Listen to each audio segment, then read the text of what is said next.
मैं अभी थोड़ी देर से आता हूँ। तो लोग पूछने लगे कहाँ जा रहे हैं, वो सामान का बहाना बना दिया और जाके उस वेश्या के पास पहुंच गए। बोले बड़ी जल्दी में है। तो वेश्या ने कहा क्या हो गया?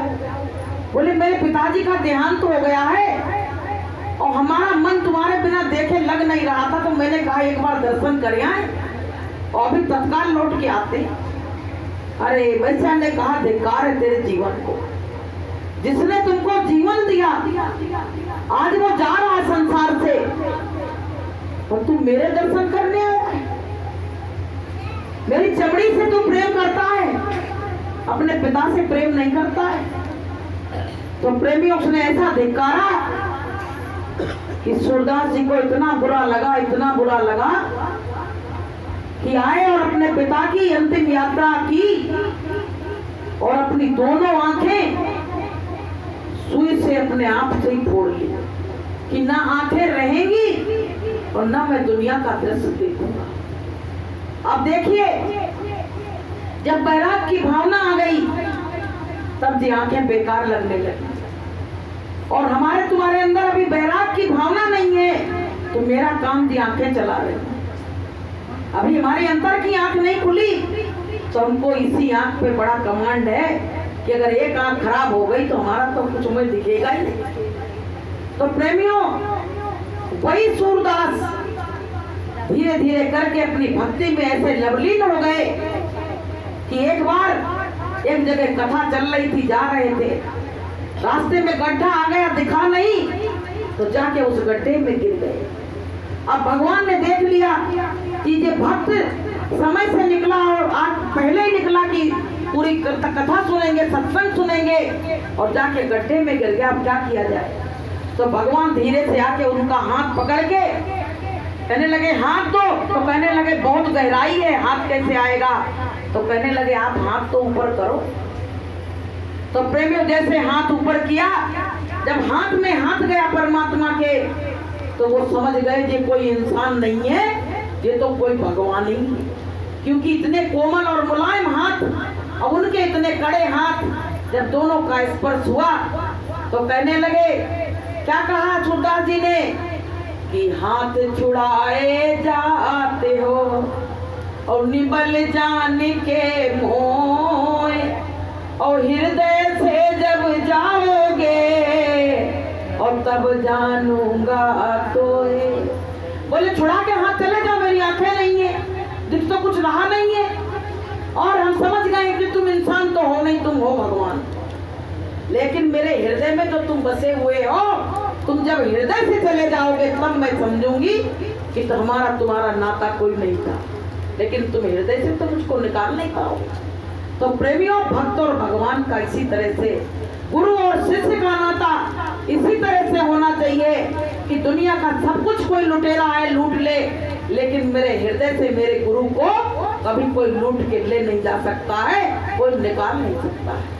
तो प्रेमियों, हमको तुमको अपने गुरु के लिए इसी तरह से प्रेम पैदा करना है कि जितनी प्रीति कुटुंब से और उतनी गुरु से होए तो कह कबीर वा दास की बाह न पकड़े होए। अगर परिवार से जितना प्रेम होता है इतना कहीं परमात्मा से हो जाए ना तो काम सब बन जाएगा। मीरा को जब प्रेम हुआ तो मीरा कहने लगी परमात्मा से अच्छा संसार में कोई है।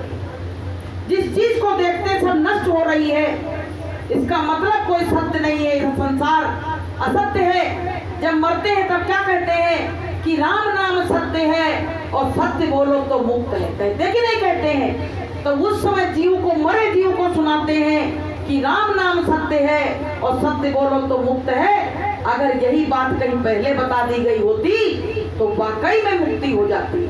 तो प्रेमियों, ये बात जब मीरा को ज्ञान हो गया तो मीरा कहने लगी संसार रहने लायक नहीं है, ये तो बिल्कुल उन लोग का घोंसला है, संसार बेकार है। जे यहाँ से तो निकलने की, भागने की कोशिश करो।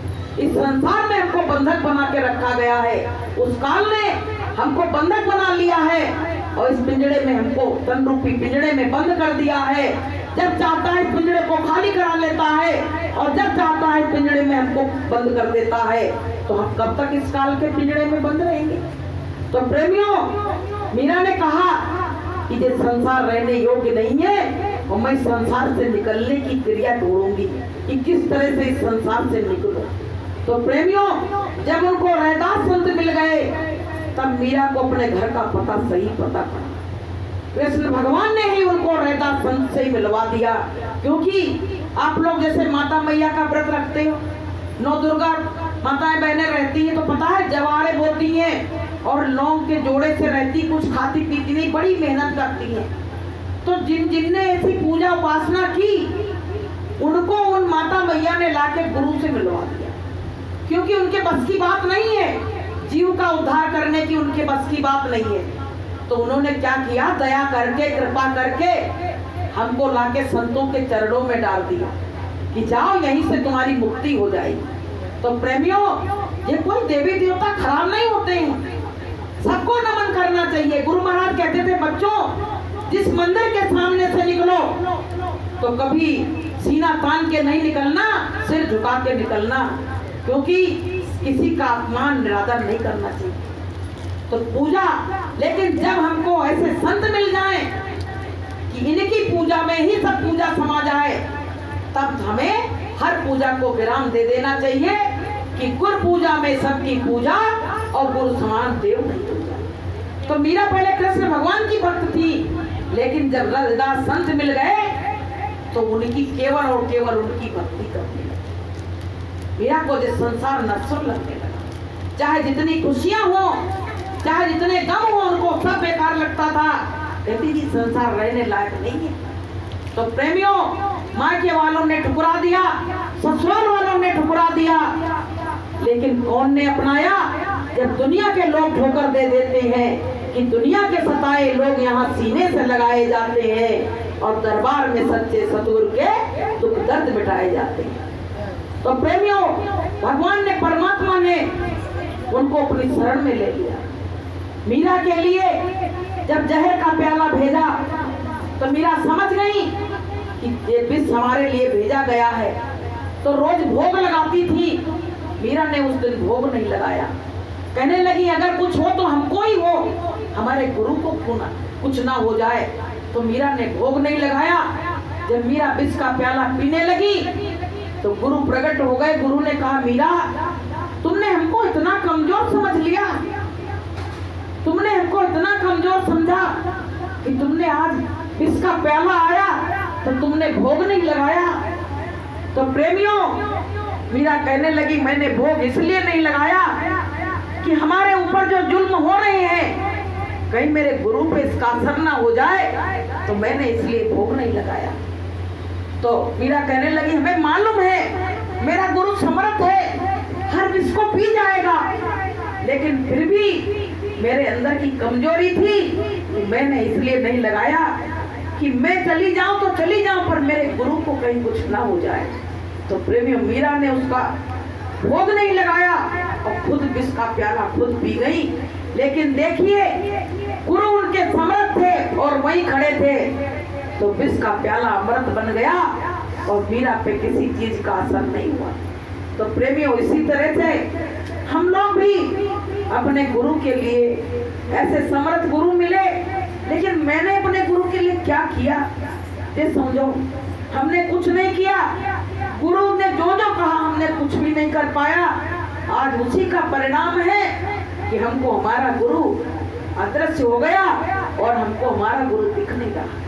प्रेमियों, मेरी कमी आज हमको खुद महसूस हो रही है कि हमारे गुरु ने कहा साधन भजन करो, इतने घंटे करो, सत्य बोलो, नफरत नहीं करो, प्रेम करो, विषय वासनाओं को कम करो। हमने कोई भी काम किया इसमें से? कोई भी काम नहीं किया। तो प्रेमियों, बताइए हमारा गुरु खुश होगा कि नाराज होगा? हमारा गुरु कभी हमसे खुश नहीं हो सकता है। तो धीरे धीरे गुरु महाराज से को, मालिक तुम समर्थ हो और हम असमर्थ। तुम अगर चाहोगे मेरा हाथ पकड़ लोगे, मुझसे गलत काम करने जा रही हैं, तो गुरु महाराज तब तो ये काम नहीं होगा। अगर तुमने हमको बिल्कुल ऐसे छोड़ दिया कि कुछ भी करो, तो पता नहीं कितने गलत काम मुझे से हो जाएंगे और फिर हम इस संसार में फंसे रह जाएंगे। तो प्रेमियों, अपने गुरु से, अपने दिल की बात किसी को सुनाने जाओ तो कोई नहीं सुनता है, लेकिन अपने गुरु से अगर कहो तो गुरु जरूर सुनता है। प्रेमियों, ऐसी बात नहीं है गुरु महाराज से तुम कहीं दुखी हो, परेशान हो, कोई भी संकट है, मुसीबत है, और तुम गुरु महाराज से कहो तो गुरु महाराज तुम्हारी बात का तुरंत उत्तर देते। मतलब गुरु महाराज हर क्षण हर पल तुम्हारे साथ खड़े। ऐसे गुरु हमारे भाग्य जग गए, हमारा सौभाग्य है। कैसे दाता दयाल सतगुरु के दर्शन हो गए, और हमारा इतना ऐसा पापी शरीर, हमारे इतने विषय बेकार भरे, फिर भी गुरु महाराज ने हमारे सिर पे एक एक दिन में 10-10 बार हाथ रख के दया के, बताइए 10-10 बार दया के हाथ रख के। लेकिन प्रेमियों, आज 10-11 साल हुए जा रहे हैं, वो हाथ जो दया का गुरु महाराज रखते थे बार बार, वो हाथ मेरे सिर पे जाने कब से नहीं रखा गया, कब से गुरु ने मेरे सिर पे हाथ नहीं रखा। उसका एहसास कुछ अलग ही होता था प्रेमियों। जब गुरु महाराज सिर ठोक देते थे तो पूरे शरीर में चेतना सी दौड़ जाती थी, ऐसा लगता था कि कितनी फुर्ती आ गई, पूरे बुजुर्ग लोग दौड़ने लगते थे। लेकिन वो हाथ का एहसास 10-11 साल से हम लोगों को नहीं हुआ। अंग संग जरूर है, लेकिन हमारे सिर पे हाथ तो नहीं रख रहे थे, हमको दिख नहीं रहे हैं। ऐसे मालिक के लिए जैसे पपिया होता है तो कहता हम छाती नक्षत्र की बूंद का है, जब होगी पड़ेगी तब हम जल पिएंगे, और तड़पता रहता है प्रेमियों, उसकी प्यास नहीं बुझती है। ऐसे हम लोगों के अगर इसी तरह से तड़प आ गई कि गुरु महाराज को दर्शन देना जरूरी है और बिना उनके दर्शन के हम रह नहीं पाएंगे, तो प्रेमियों गुरु महाराज को आना ही पड़ेगा और अपने भक्तों को दर्शन देना ही पड़ेगा। क्योंकि भगवान के बस में, भक्त के बस में भगवान रहता है, भक्त के बस में भगवान रहता है। भगवान जब पूजा स्तुति करता है, मालिक का सुमरन करता है, तो पता है भगवान जो होता है भक्त के बस में आ जाता है, क्योंकि उसकी बंदगी कर रहा है तो उसके बस में आ जाता है। प्रेमियों, तो ऐसे गुरु महाराज कहते बच्चों, मैं तो तुम्हारे साथ 24 घंटे रहता हूँ, तुम्हारी एक एक बात को देखता हूँ, हर चीज को देखता हूँ। जब तुम सो जाते हैं तो मैं सिरहाने खड़ा रहता हूँ। बताइए, ऐसे गुरु, आज तक किसी गुरु ने ये चीज नहीं कही जो मैं स्वामी जी ने कही। तो प्रेमियों, ये कोई नकली काम नहीं है। ये समर्थ गुरु मिल गए, जिनके लिए लोग 10-10 हजार वर्ष तपस्या करते थे और फिर भी उनको वो रास्ता नहीं मिलता था। वो रास्ता हमको सबको फ्री में मिल गया, गुरु महाराज ने फ्री में दे दिया। तो प्रेमियों, अब इस रास्ते से हम कभी भटकेंगे नहीं। अगर किसी और रास्ते पे चले गए, तुमने पाला बदल दिया, तो प्रेमियों सीधे नरक का ही टिकट मिलेगा। ये हमेशा ध्यान रखना। अब चाहे मर जाए, चाहे कुछ भी हो जाए, अपनी इस रास्ते से हटना नहीं है। जैसे वहाँ सरहद पे वहाँ खड़े रहते हैं वीर लोग, जवान लोग, कहते मर जाएंगे लेकिन देश को मिटने नहीं देंगे। ऐसे ही प्रेमियों, हम लोग मर जाएंगे लेकिन कभी गुरु दरबार से हटेंगे नहीं, चाहे कोई कितना भी कुछ। एक बार गुरु महाराज ने कहा था, आप लोगों ने भी सुना होगा, पुराने लोगों ने, कि बच्चों तुमको कोई 1 करोड़ रुपया दे दे के मुझको छोड़ दोगे? तो जो प्रेमी बदल गए हैं, इन प्रेमियों ने कहा था कि नहीं मालिक, मैं कभी छोड़ नहीं सकता। अब आज देखिए कि किस तरह से लोग बदल गए, अपने मालिक को छोड़ के और जगह जगह भटकने लगे। बताइए, गुरु महाराज से वादा करके और वादा खिलाफी करी तो प्रेमियों गुरु खुश होगा? नहीं, कभी नहीं खुश हो सकता है। तो प्रेमियों, गुरु से जो वादा किया उसको निभाना पड़ेगा। अगर उस वादे को निभाया तो गुरु हमारा हमारे साथ रहेगा, और हमने उस वादे को नहीं निभाया तो हमारा गुरु हमारे साथ नहीं रहेगा। तो प्रेमियों, कैसा भी है, हमारा गुरु हमारा है और हमारे साथ रहेगा। और मेरे मरने समय में हमको विश्वास है क्योंकि कई लोगों का प्रमाण है कि अंत समय में गुरु महाराज आते हैं और जीवों की संभाल करते हैं। जो जीव चाहता है इस संसार में पुनः आऊं, मेरे बच्चे रो रहे हैं, मेरा पति रो रहा है, मेरे रिश्तेदार रो रहे हैं, तो उनको गुरु मनुष्य जन्म दिलवा देते हैं। और जो जीव नहीं चाहता इस संसार में रहे, उनको हमेशा हमेशा के लिए अपने देश लेके चले जाते हैं। बोलिए प्रेम से। तो प्रेमियों, गुरु का बहुत जीवन में महत्व है। ऐसे सात संग की जरूरत है। सात संग में दीजिए परम गुरु दातार कहा गया है। तो सात संग मतलब जो साधन भजन करते हैं, जो तुमको प्रेरित करते हैं परमात्मा के लिए, वही तुम्हारे हितैषी हैं। उनको तुम कभी दुश्मन नहीं समझना।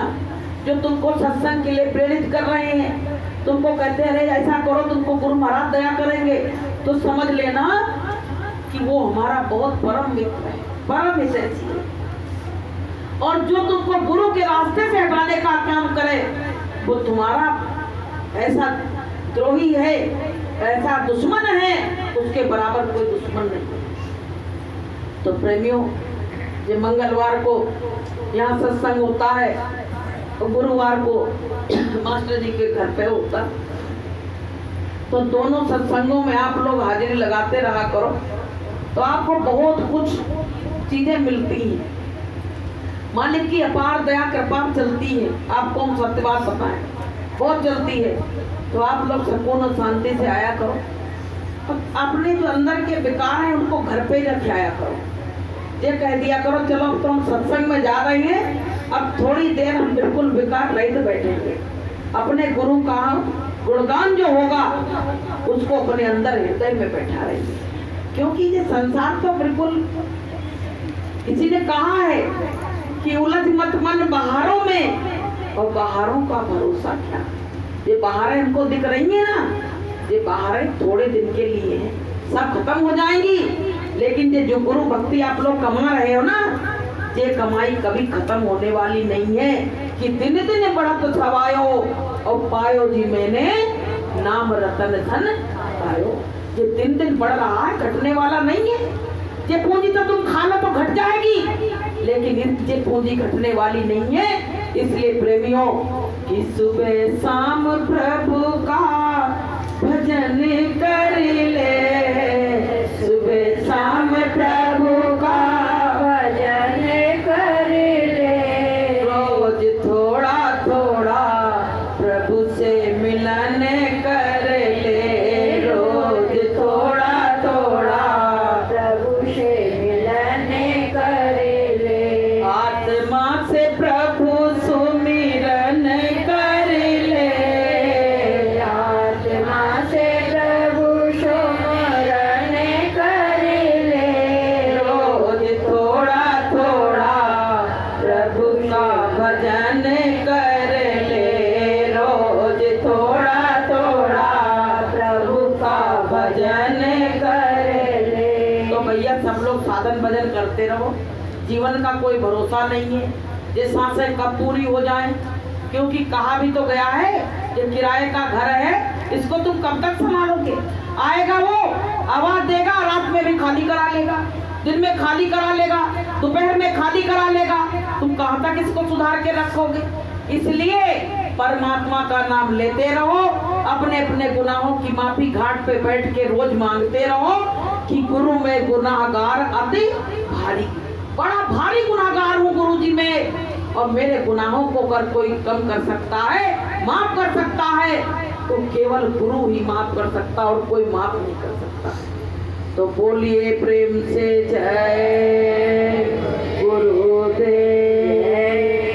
प्रेमियों, मेरी वाणी से अगर कोई अपशब्द, कोई गलती निकल गया हो तो हम सबके चरणों में मत्था रख के क्षमा चाहेंगे। क्योंकि अज्ञानी जीव है, हो सकता है कोई उल्टी सीधी कोई ऐसी बात निकल गई हो। तो बोलिए प्रेम से जय